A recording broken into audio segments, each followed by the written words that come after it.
বেগম জিয়া আটকে আছেন আইনের।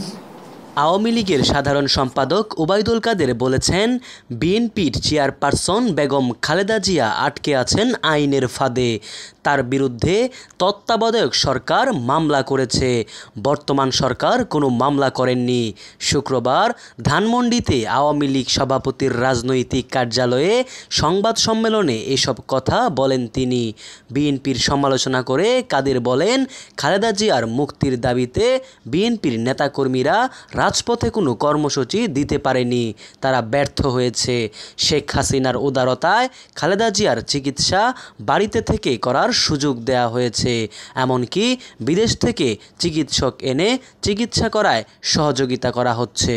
বিএনপি ঝিমিয়ে পড়েছে মন্তব্য করে ওবায়দুল কাদের বলেন, নির্বাচন ঠেকাতে আন্দোলনের নামে অগ্নিসন্ত্রাস তৈরি করে জনগণের সাপোর্ট হারিয়েছে। বিএনপি নেতাকর্মীদের মধ্যে কোনো মিল নেই। আমরা পজিটিভ রাজনীতি করতে চাই। আমাদের উন্নয়নে বেশ কিছু কর্মসূচি হাতে নিতে হবে।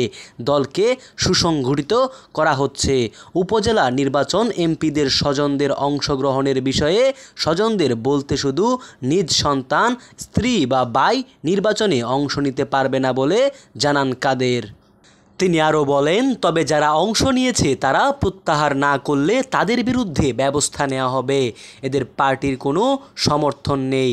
দেশ পরিচালনা করতে গেলে বিদেশি চাপ থাকে জানিয়ে কাদির বলেন, যারা আমাদের চাপে রাখতে চেয়েছিল তারাই এখন চাপে আছে, কারণ আরব বসন্তের ছোঁয়া আটলান্টিকের ওপারেও লেগেছে। ষড়যন্ত্র মোকাবেলা করার জন্য মুক্তিযুদ্ধের সপক্ষের শক্তিদের নিয়ে ঐক্যবদ্ধ হতে হবে।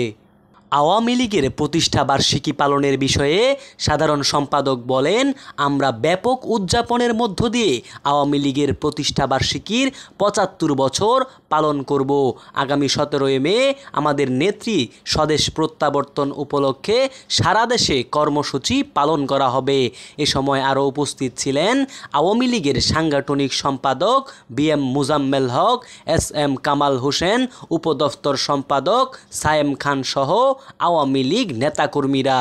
মোহাম্মদ সায়েম সরকার, নিউজ বাংলাদেশ 64।